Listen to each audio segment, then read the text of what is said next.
Hello everyone, welcome back to Mulla's kitchen. ఈరోజు మీకోసం ఒక చక్కని హోమ్ స్టైల్ రెసిపీ తీసుకొచ్చానండి. మన అందరికీ మంచి ఆరోగ్యాన్ని ఇచ్చే కాకరకాయతో మా అత్తగారు నాకు నేర్పిన కాకరకాయ కారంని ఎలా తయారు చేస్తారో షేర్ చేయబోతున్నాను. జనరల్గా ఇంట్లో పెద్దవారు చేసే వంటల్లో ఉండే రుచి, ప్రేమ, పద్ధతి అన్నీ ఈ రెసిపీలో మీరు ఖచ్చితంగా ఫీల్ అవుతారండి. మా ఇంట్లో వాళ్ళైతే ఈ కాకరకాయ కారంని చాలా ఇష్టంగా తింటూ ఉంటారు. తక్కువ పదార్థాలతో ఇంటి స్టైల్లో ఈ కారంని చాలా సింపుల్గా అండ్ టేస్టీగా తయారు చేసుకోవచ్చు. సో ఇంకా ఆలస్యం చేయకుండా కాకరకాయ కారంని ఎలా తయారు చేస్తారో చూసేయండి. కాకరకాయ కారం తయారు చేయడానికి ముందుగా 1/2 కేజీ కాకరకాయలు తీసుకొని నీట్గా వాష్ చేసి పైన చెక్కు మొత్తం తీసేసి మీడియం సైజులో పీసెస్ లాగా కట్ చేసుకుని పెట్టుకోవాలి. నెక్స్ట్ స్టవ్ పైన ఒక మందపాటి లోతైన గిన్నె పెట్టుకొని ఇందులోకి కట్ చేసుకున్న కాకరకాయ ముక్కలు, అలాగే కొద్దిగా ఉప్పు అండ్ 1/2 టీ స్పూన్ పసుపు వీటిని యాడ్ చేసి అండ్ 2 గ్లాస్ ఆఫ్ వాటర్ని కూడా యాడ్ చేసి కాకరకాయ ముక్కలు సాఫ్ట్గా బాయిల్ చేసుకోవాలి. ఒక 10 మినిట్స్కి కాకరకాయ ముక్కలు సాఫ్ట్గా కుక్ అయిన తరువాత స్టవ్ ఆఫ్ చేసుకొని వీటిని జల్లెడలోకి ట్రాన్స్ఫర్ చేసుకొని కాకరకాయ ముక్కలను కంప్లీట్గా కూల్ చేసుకోవాలి. ఇవి కంప్లీట్గా కూల్ అయ్యేలోపు ఉల్లికారం తయారు చేసుకుందామండి. ఇందుకోసం కారానికి తగ్గట్టు 10 నుండి 12 ఎండుమిరపకాయలు తీసుకొని మిక్సర్ జార్లోకి ట్రాన్స్ఫర్ చేసుకొని అలాగే కొద్దిగా ఉప్పును కూడా యాడ్ చేసి గ్రైండ్ చేసుకోవాలి. గ్రైండ్ చేసుకున్న తరువాత 4 పెద్ద ఉల్లిపాయలను తీసుకొని మీడియం సైజులో ముక్కలుగా కట్ చేసుకొని మిక్సర్ జార్లోకి ట్రాన్స్ఫర్ చేసుకొని బరకగా గ్రైండ్ చేసుకోండి.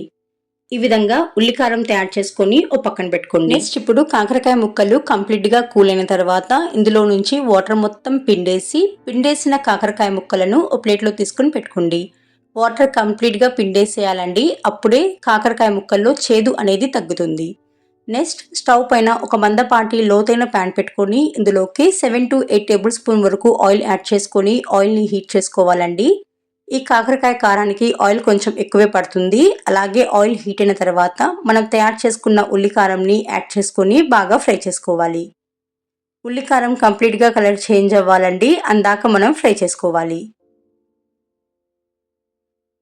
కొద్దిసేపటికి ఉల్లికారం కంప్లీట్గా కలర్ చేంజ్ అయిన తర్వాత ఇందులోకి కాకరకాయ ముక్కలను యాడ్ చేసుకొని ఫ్రై చేసుకోండి. ఇంకా ఎక్స్ట్రా కారం ఏం యాడ్ చేయవలసిన అవసరం లేదండి. ఉల్లికారంలో ఉన్న కారమే సరిపోతుంది. కాకరకాయ ముక్కలు ఫ్రై అవ్వడానికి కొంచెం టైం పడుతుందండి. సో ఓపికగా కంటిన్యూస్గా మిక్స్ చేసుకుంటూ ఫ్రై చేసుకోండి. మీరు ఫ్రై చేస్తున్నప్పుడు కొంచెం డ్రైగా అనిపిస్తే మధ్య మధ్యలో 1 or 2 టేబుల్ స్పూన్ వరకు ఆయిల్ యాడ్ చేసుకుని ఫ్రై చేసుకోవచ్చండి. అలాగే టేస్ట్ చూసుకొని సాల్ట్ ఏమైనా సరిపోకపోయినా కొద్దిగా సాల్ట్ని యాడ్ చేసుకుని ఫ్రై చేసుకోవచ్చు. ఆయిల్ కొంచెం ఎక్కువే యాడ్ చేయాలండి. అప్పుడే మనం తయారు చేసుకున్న కాకరకాయ కారం అనేది 3 to 4 days పాటు నిల్వ ఉంటుంది.